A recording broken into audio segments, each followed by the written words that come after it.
We have breaking news in the Sebastian Waindrake Rogers case. Well, kinda, sort of. Sebastian Waindrake Rogers is a 15-year-old boy that disappeared on February 26, 2024. He has since had a 16th birthday on December 7th. That's correct. It has been almost a year since Sebastian Waindrake Rogers disappeared from inside his locked Hendersonville, Tennessee home. Many people that have been following this case from the beginning know how cluttered this case has become with controversy, even almost a circus.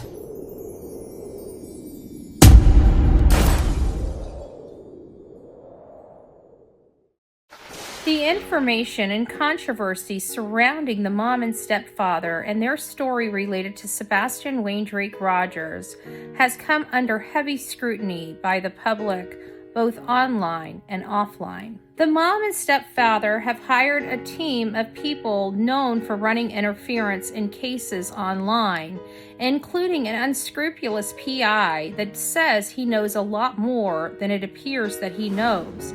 He states he knows who was in the vehicle at 3 a.m., spotted on a home surveillance camera that captured two lights coming from, allegedly, the backside of the Proudfoot home. Lights that appeared to come from the backside of the Proudfoot home and into a common area. Over the last month, we have heard a lot of information further damaging the credibility of the mom and stepfather. We learned that there were 5 CPS reports related to Sebastian Waindrake Rogers. We heard that they had been trying to find a new place for him to live as far back as October 2022. We have watched the chaos of the people that they have chosen to work with erupt on social media.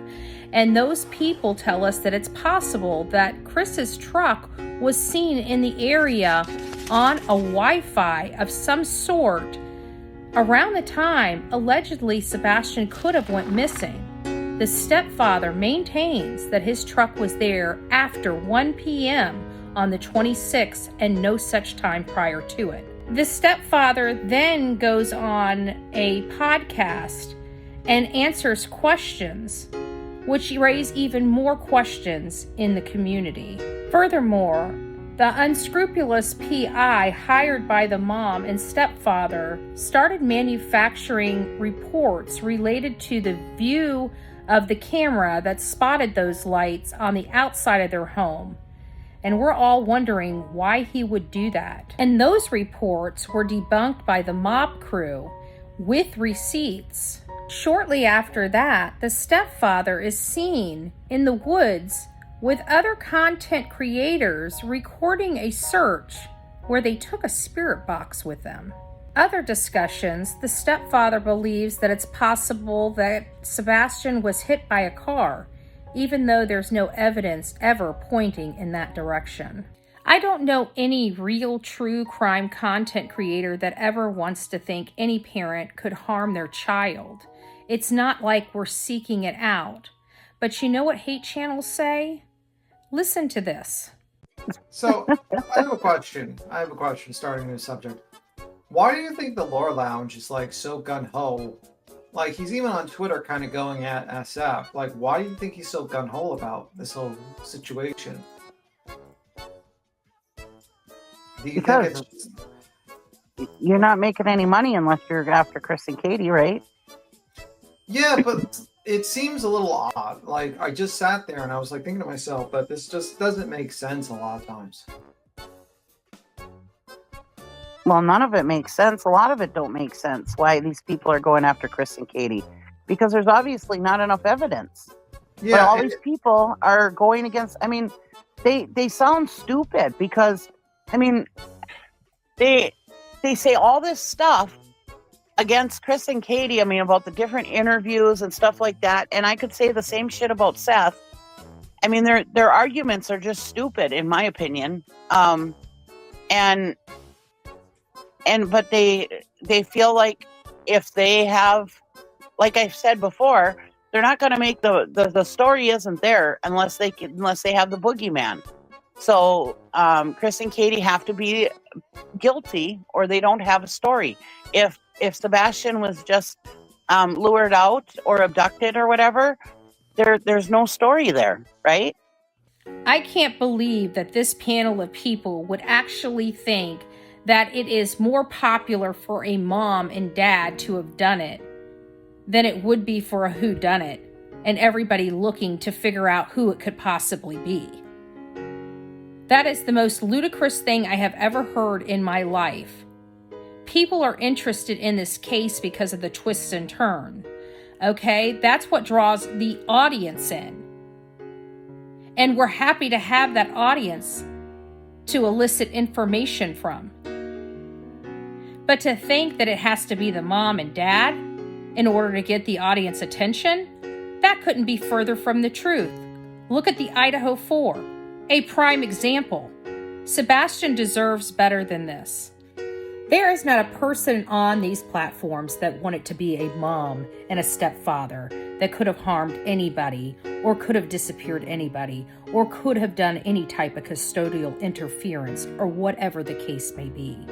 Nobody ever wants to think a child is abused inside their beautiful home and the facade that some families create to hide the abuse. There's not one person on this platform that I think would ever want that for a click and a view. And if you do, you are what I classify as a monster. We're here to try to help this family get information and find their son. All these other idiots, I don't know what they're here for. What we do know as fact, however, is that Seth has been searching for his son ever since his son disappeared. Seth has publicly taken a polygraph.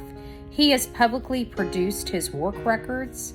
This man has done everything he could possibly do, including working with the FBI, working with me to advocate for his son, calling on the national media, getting Nick the Hat and Dog the Bounty Hunter, and we're here with what from the mom and stepfather? Nothing for almost 10 months. Shoddy searches at best, working with an unscrupulous PI, felons, and including one searcher utilizing substances, illicit substances, while searching for their son.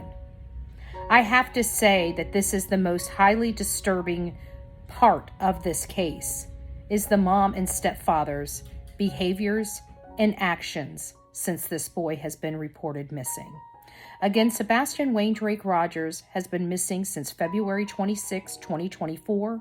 He has brown to dirty blonde hair, brown eyes. He stands about 5 foot, 5 inches tall. He weighs between 110 to 120 pounds.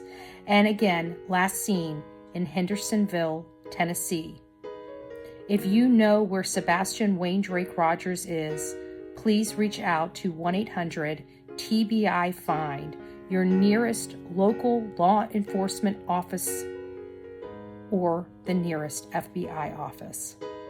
Can you help find this boy? Do you have information as to where he is or what happened to him? Please call today. There is a $250,000 reward for any information leading to his whereabouts or the successful prosecution of those responsible for his disappearance. Don't forget to like, share, subscribe, and comment here on this video. God bless each and every one of you.